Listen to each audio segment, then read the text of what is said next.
Breaking today, Meghan Markle trying to use the US government to step in and stop her own brother and sister having control over her father. They say you can choose fame, but you can't choose family.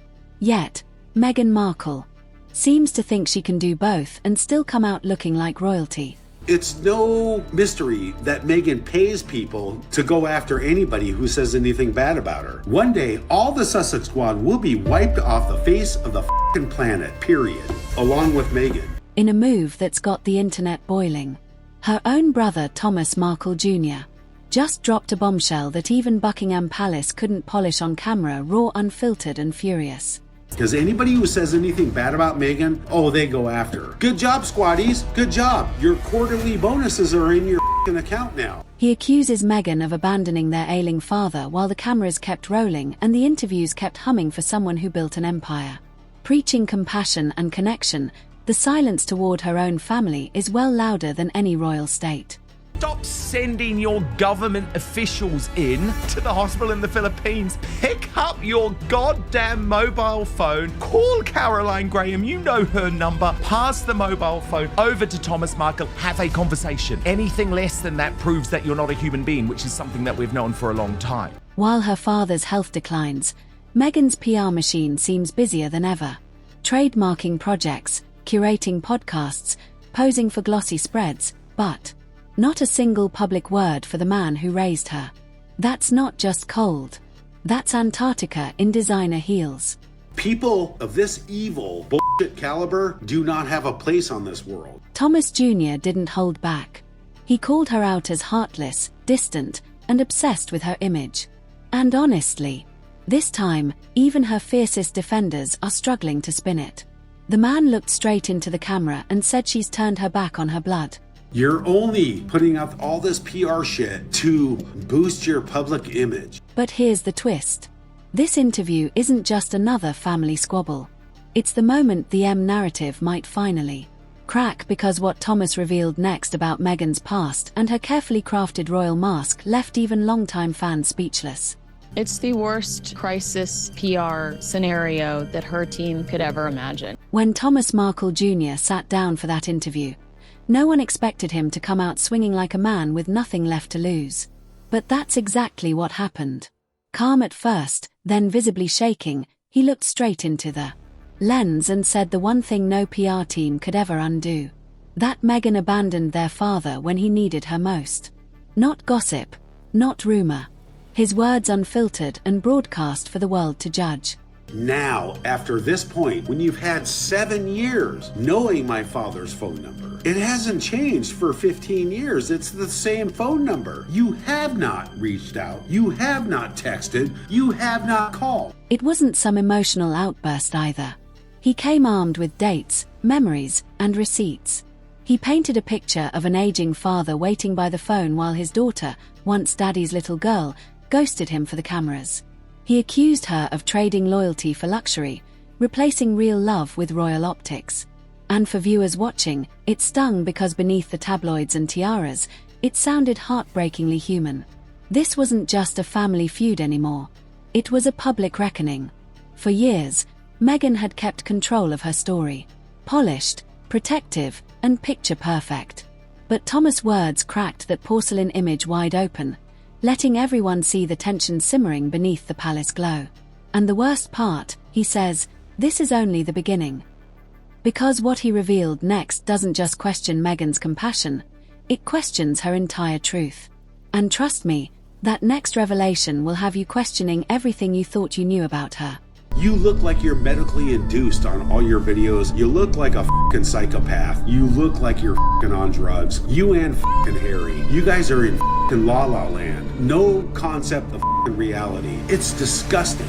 While the cameras flashed across Monterito, another scene was unfolding far from the royal spotlight.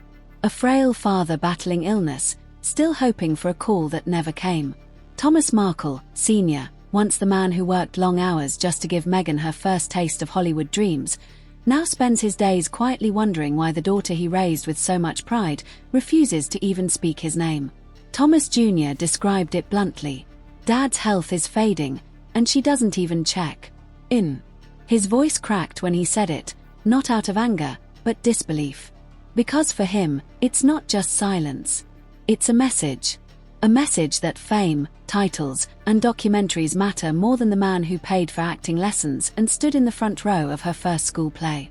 Meanwhile, Meghan's public appearances tell a different story. Dazzling smiles, motivational speeches about empathy, and glossy magazine spreads celebrating family values.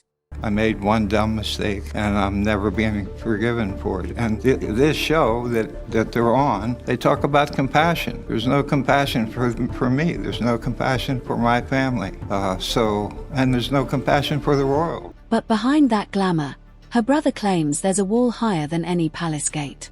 It's a heartbreaking contrast. A daughter celebrated worldwide for kindness and a father struggling to understand how kindness can forget its roots. And yet, Thomas Jr. insists this silence isn't accidental. He calls it a deliberate choice, a move to erase the parts of her past that no longer fit her royal narrative. When the interview aired, it wasn't just another headline. It was a family earthquake. Thomas Markle Jr. didn't stumble through his words. He delivered them like a man who'd been waiting years to finally be heard. Sitting in that studio, his expression a mix of exhaustion and conviction. He revisited memories that Meghan probably hoped were long buried. Childhood moments twisted by distance. Holidays missed. Messages ignored. Every sentence felt like reopening an old scar that never healed. Right. He talked about the years before the fate, before the royal titles and luxury estates when they were just a normal family in California. He recalled how Meghan once promised to never forget where she came from. But as he put it, that promise disappeared the moment the camera showed up. This is how it's going down. Meghan, f*** off, all right? There is no other way about it. You will not get within 20 feet of my dad. I can promise you that. The people listening did not just hear someone making an accusation, they felt the sadness of a brother talking about what he says is a disappearance that looks like a beginning. This was not rumors from newspapers or mean words from people they did not know. It was a brother speaking from his heart. Every word he said showed the pain he had been hiding for a time, and it was finally coming out. Some people heard anger in his voice. Others heard a truth.